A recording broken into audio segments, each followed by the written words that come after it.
Merci beaucoup de l'opportunité que vous m'offrez pour parler des actions que mène le gouvernement nigérien dans le cadre de la préservation, de la conservation de l'environnement et au-delà des actions que mènent nos États dans le cadre de la sauvegarde du lac Tchad. Parlez-nous un peu finalement de cette année qui a été importante pour vous au niveau de l'environnement. Votre pays a fêté son indépendance, 52e anniversaire d'indépendance. Vous avez mis à l'honneur cette année les différentes actions de préservation de l'environnement, dont l'assèchement du lac Tchad, qui est une des problématiques importantes. Alors, est-ce que vous pouvez nous en dire un peu plus? Vous savez, pour parler du Niger, le Niger est un pays désertique et où il y a des actions importantes qui doivent être entreprises pour inverser la tendance à la dégradation des terres.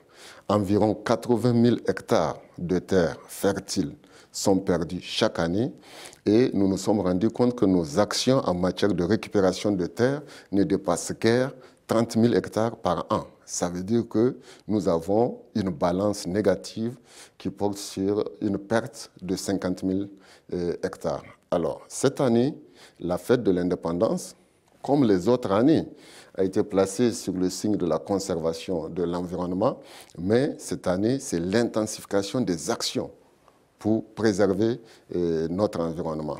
Et il y a non seulement les actions de reboisement, donc de récupération des terres, mais nous avons également des actions à mener par rapport à deux cours d'eau de surface, le fleuve Niger, qui traverse notre pays sur 550 km, et nous avons également le lac Tchad, qui est une question qui est au centre des actions que nous comptons mener pour la sauvegarde de notre environnement.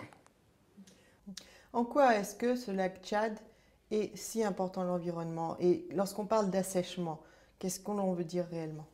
Vous savez, le lac Tchad, c'est un cours d'eau qui est partagé entre 6 pays. Le Niger, le Tchad, la Libye, le Cameroun, la Centrafrique et le Nigeria.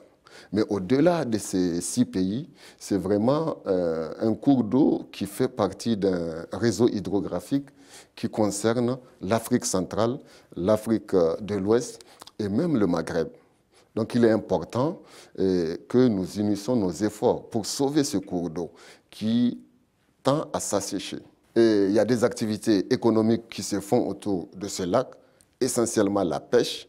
Vous avez des activités agricoles également.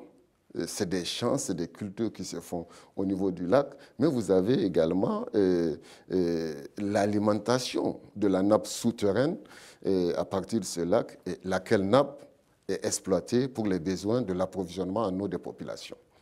Les études l'ont montré, en 50 ans, la superficie du plan d'eau est passée de 25 000 km² à 2 500 km².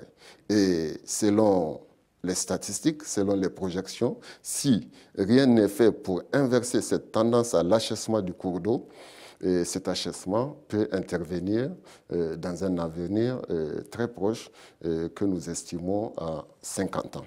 Voilà pourquoi des actions doivent être entreprises pour sauvegarder ce cours d'eau qui est important au-delà des pays, des 6 pays qui font partie du bassin mineur. C'est toute l'Afrique et au-delà, c'est un patrimoine quand même de l'humanité. Ça fait partie des zones humides qu'il faut sauvegarder à tout prix. Et donc, quelles sont les solutions finalement? Vous êtes ici pour regarder, pour voir, envisager du financement, mais alors c'est pour apporter des solutions concrètes.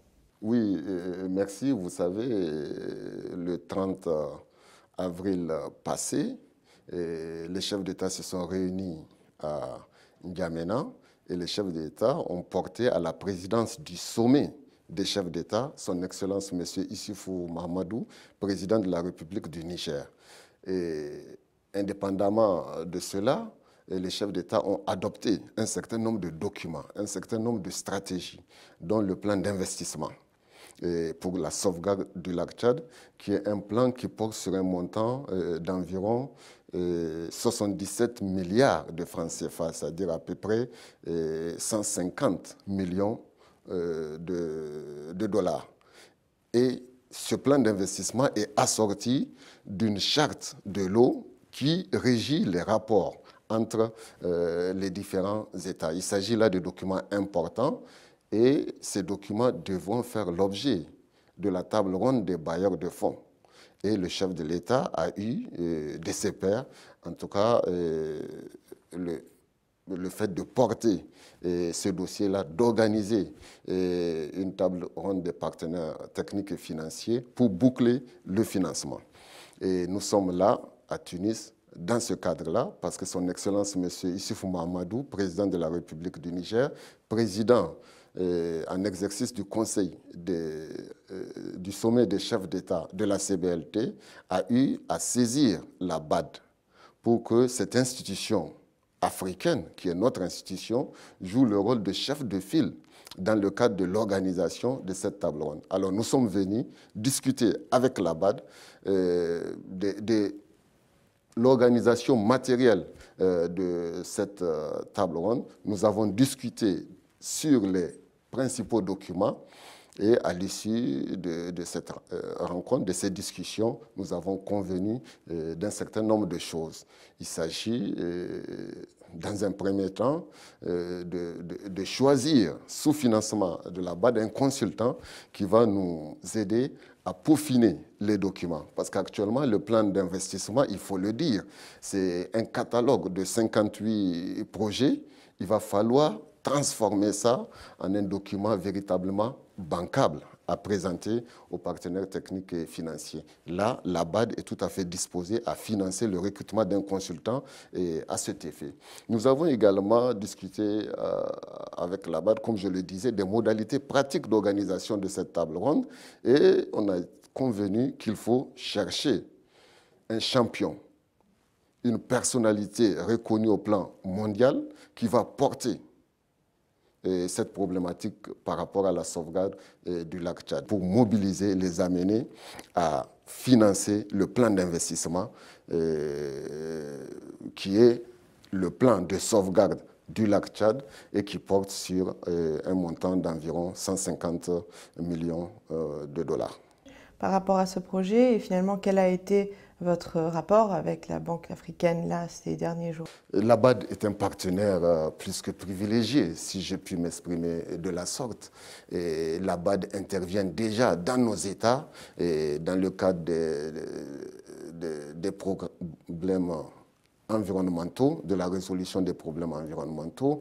Au Niger, la BAD est présente dans le cadre du financement d'un important projet dans le domaine de l'approvisionnement en eau potable, mais également dans le domaine du changement climatique.